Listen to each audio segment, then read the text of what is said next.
Olá, família, graça e paz da parte do Senhor. Se você deseja crescer em graça e conhecimento de Deus, vem comigo nessa série de devocionais sobre o livro de Atos dos Apóstolos.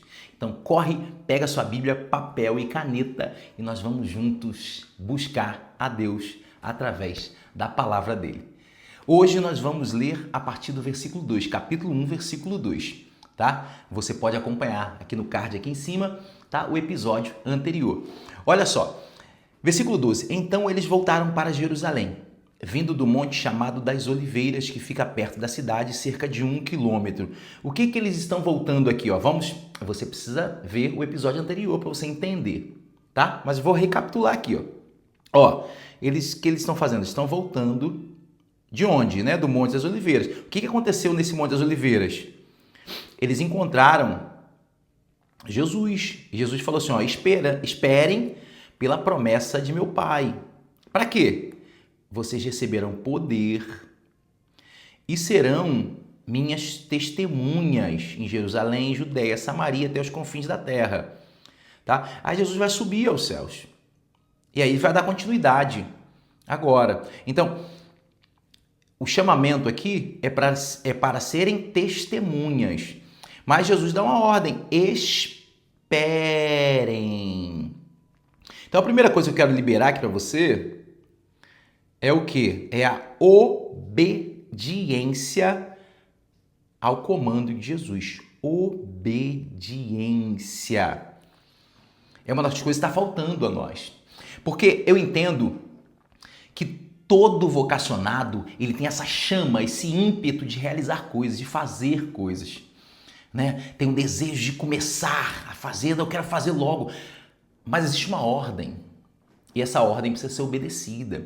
Toda a ordem de Deus para a sua vida precisa ser obedecida, ainda que esteja demorando. Renan, mas eu fui chamado por Deus, eu preciso fazer logo. Qual foi a ordem de Jesus para a sua vida? Se foi espere, espere. Porque a primeira coisa que todo vocacionado precisa fazer é ser obediente a Jesus. Eu não sou vocacionado pelos meus instintos. Não são os meus instintos que me comandam, não são os meus desejos que vão me incomodar, que vão me comandar. Eu preciso ser guiado pela obediência, ok? Ó, quem se achava presente? Achavam-se presentes Pedro, João, Tiago e André. Filipe, Tomé, Bartolomeu e Mateus. Tiago, filho de Alfeu, Simão Zelote e Judas, filho de Tiago. Tá? Todos eles se reuniam sempre em oração. Sempre, deixa eu pegar aqui o verde. Ó, eles se reuniam sempre em oração. Só eles? A oração era somente para um grupo separado, para um grupo específico, só aqueles que ministravam? Não. Olha, mulheres, inclusive Maria, a mãe de Jesus, e com os irmãos dele. Então, a oração é algo que eu preciso entender, que a oração não é exclusiva para um grupo. Não, quem é ministro precisa orar. Porque quem realiza determinada coisa na igreja não necessita de oração. Não, que todos eles se reuniam, sempre em oração. Algumas versões vai estar escrita, em algumas versões você vai encontrar escrito perseveravam. Deixa eu anotar isso aqui, ó. Deixa eu anotar perseveravam, ó. Perseveravam. O que está faltando hoje na igreja é a perseverança. Em meio à demora, eles estavam orando por uma promessa. Em meio à demora da realização da promessa, eles não desistiram. Eles não pararam. Eles não abandonaram. Eu conheço muitas pessoas assim, que devido à demora tem parado. Não sei você. Você conhece pessoas assim? Eu sei que você conhece. Espero que não seja você que esteja me ouvindo. Pessoas que não conseguiram perseverar, dar continuidade em meio a problemas, em meio a dificuldades, em meio às perseguições, em meio à mentira, em meio à calúnia, em meio a grupinhos. Não desistem, perseveram. E essa perseverança em que? Em si mesmo, não em oração. Então a oração ela precisa ser o nosso combustível. Ó, combustível. Precisa ser o nosso combustível. A oração ela precisa nos impulsionar. Vamos dar sequência aqui. Ó. Naqueles dias, Pedro levantou-se entre os irmãos, em um grupo de cerca de 120 pessoas, e disse: Irmãos, era necessário que se cumprisse a Escritura, que o Espírito Santo predisse por boca de Davi a respeito de Judas, que serviu de guia aos que prenderam Jesus. E ele foi contado como um dos nossos e teve participação no ministério. Olha, vamos por parte aqui, vamos por parte. Olha, quem se levantou, ó, vou pegar o azul aqui. Ó. Quem se levantou foi Pedro. Ó, Pedro. Porque tem pessoas hoje que pregam que não necessita de uma pessoa estar de frente, um líder. Eles respeitaram a liderança de Pedro. Eram cerca de 120. Mas um se levantou para mandar? Não, porque eu também preciso entender. Aqueles que foram chamados para liderar, liderar é diferente de gerenciar. Tá? Liderança é diferente de poder. Pedro aqui não exerceu o poder, mas exerceu a autoridade. E é bonito também que os outros que estavam aqui reconhecem a autoridade sobre Pedro. Então, é importante que de ambos os lados nós tenhamos respeito. Quem foi colocado por Deus para liderar tem esse temor e essa humildade. E aqueles que foram chamados para serem liderados por alguém, nós precisamos também ter a humildade. Vou botar aqui humildade. Ó, escrever aqui humildade. Humildade para reconhecer lideranças. Então, Pedro, ele se levanta e aí ele começa a discursar. Primeiro ele fala assim, olha, tudo que aconteceu com Judas estava debaixo da soberania de Deus, já estava na Escritura.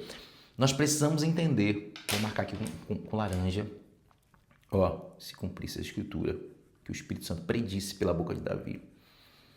Até algumas coisas que às vezes não compreendemos. Nós precisamos entender que tudo está debaixo da soberania de Deus. Deus é soberano. Deixa eu anotar isso aqui. Deus é soberano. Ok? É soberano. Está tudo debaixo do controle dele. Eu não estou entendendo o que está acontecendo na minha vida. Está tudo um caos. Está uma luta, está muito problema. Deus é soberano. Está no controle dele. E outra coisa linda que Pedro ele fala aqui é que por mais que Judas errou, Pedro não vai como se fosse amaldiçoá-lo, desgraçá-lo. Olha, ele consegue também ver uma história que teve. Ó, ele foi contado como um dos nossos e teve participação nesse ministério. Ele errou, mas teve participação nesse ministério. Eu estou falando isso por quê? Porque a igreja precisa entender o chamamento dela. Quando um dos nossos irmãos erram, nós queremos logo apedrejá-los, atacá-los, cortar a cabeça deles, colocar a corda no pescoço, enterrá-los. Precisamos entender que pessoas erraram porque quem está falando aqui também foi um que errou e recebeu perdão. Recebeu uma nova oportunidade. Não foi o caso de Judas, mas aquele que recebeu perdão, e é lindo isso, aquele que recebe perdão, aquele que recebe misericórdia, ele precisa dar misericórdia. Jesus vai contar uma parábola sobre isso, né? Você lembra disso? Jesus vai contar uma parábola sobre isso. Tá? Vou anotar aqui, deixa eu anotar aqui. Ó, daqui a pouco você lê. Ó, lê esse texto aqui, ó. Lê.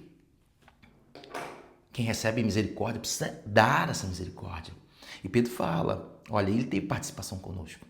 Mas Pedro aqui, ele conta essa história. Ó, com a recompensa que recebeu pelo seu pecado, Judas comprou um campo. Ali caiu a cabeça, seu corpo partiu-se ao meio e as suas vísceras se derramaram. O corpo estava podre, apodreceu, caiu. Todos em Jerusalém ficaram sabendo disso, de modo que, na língua deles, esse campo passou-se a chamar a Celdama, isto é, campo de sangue. Porque, prosseguiu Pedro, está escrito no livro dos Salmos, fique deserto o seu lugar e não haja ninguém que habite nele. E que outro ocupe o seu lugar. Então agora a questão está toda aqui. Deixa eu marcar aqui com o amarelo. Outro ocupe o seu lugar. Então, Pedro está falando o seguinte, olha, nós precisamos seguir o que a palavra nos orientou. Precisamos colocar outro que dê sequência. É entender que o ministério, as coisas de Deus, elas não ficam restritas a algumas pessoas, né? Eu sei que você conhece também pessoas que são assim, que acham que se elas saírem, não vai acontecer mais. Se deixar o cargo, ninguém vai fazer o que ela faz, ninguém vai fazer da maneira... Não existe isso. A obra de Deus, ela não para. Deus, ele tem os seus meios, ele tem pessoas, tá? Pode ser que outra pessoa possa não fazer como você faz, mas entender que tudo está no governo de Deus. Nós somos apenas instrumentos. A obra de Deus não gira em torno de nós, nós que realizamos a obra de Deus. Então a obra de Deus, ela vai ter continuidade. Quem faz tem um privilégio. Então, não podemos ficar fazendo esse negocinho, ai meu Deus, eu não vou fazer mais, eu não quero, porque e aí eles vão ver, porque se eu não fizer, ninguém vai fazer. Não faça isso. É um privilégio fazermos a obra de Deus. E aí Pedro continua. Olha, vou pegar o verde aqui.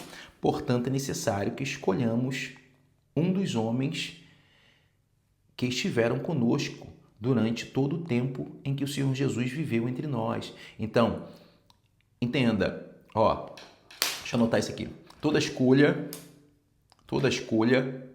ela precisa ter critérios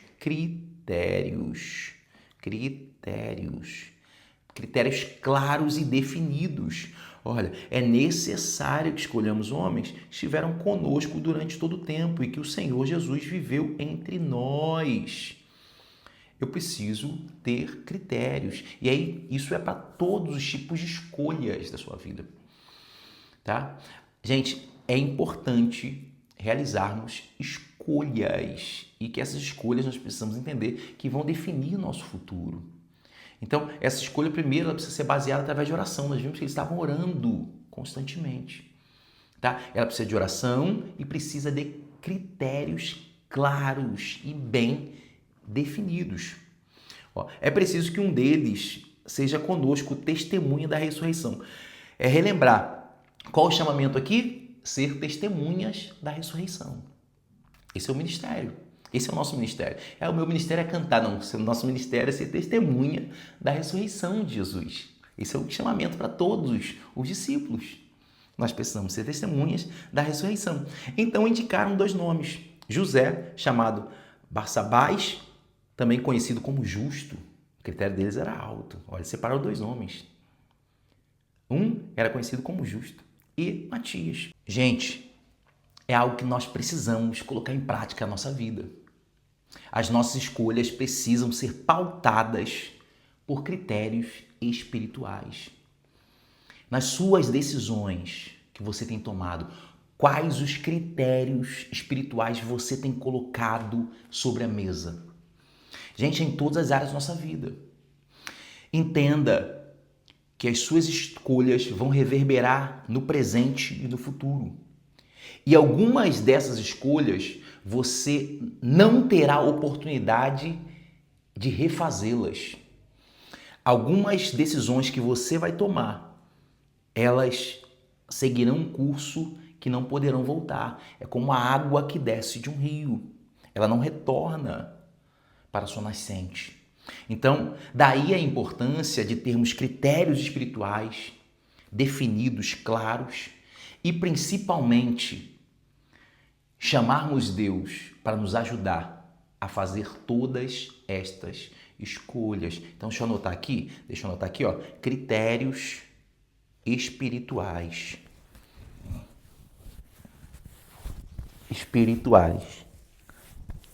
Critérios espirituais.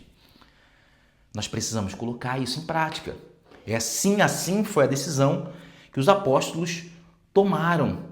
Nós precisamos colocar Deus no centro de todas as coisas. Chamar Deus para todas as nossas decisões. Por quê? Logo em seguida eles voltam de novo a orar. Aqui, ó, versículo 24, ó, depois oraram. Deixa eu marcar aqui com amarelo, ó. Depois oraram. Eles já estavam orando, mas eles voltam a orar. Ou seja, a oração é o fundamento. Deixa eu anotar isso aqui. A oração é o fundamento de todas as coisas. A oração é chamar Deus para as nossas escolhas. Então, aprenda a chamar Deus para todas as escolhas da sua vida. Deus falou contigo? Em algum momento aqui desse devocional, Deus falou algo ao teu coração? Se Deus falou ao teu coração, coloque aqui nos comentários. Escreve aquilo que Deus falou profundamente ao teu coração. Tá? Compartilha comigo isso. Eu quero ver e quem sabe até gerar novos vídeos para isso. Amém? Então, eu quero te convidar a se inscrever no meu canal, deixar o seu like e vir comigo nessa série de devocionais. Eu tenho certeza que Deus vai falar muito ao nosso coração durante todos esses capítulos que nós vamos estudar. Tá bom? Compartilhe esse vídeo com seus grupos de amigos, grupos de crescimento na igreja, GC, célula. Compartilha com a sua liderança, com seus amigos, tá bom? Com seus familiares. E eu te espero com muito carinho no próximo vídeo. Que Deus te abençoe.